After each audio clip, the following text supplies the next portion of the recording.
Saudara, pemerintah Provinsi Gorontalo hingga kini belum mengambil sikap atas tertangkapnya Kepala Dinas Perumahan Rakyat dan Pemukiman Rusli Wahyu Judawe Nusi karena penyalahgunaan narkoba. Pemprov masih menunggu proses hukum yang tengah dijalani Rusli.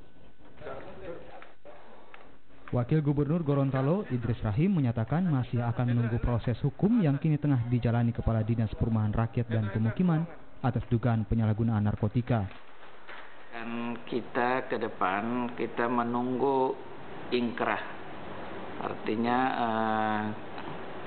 benar-benar hukumannya sudah diputus bebas oleh pengadilan.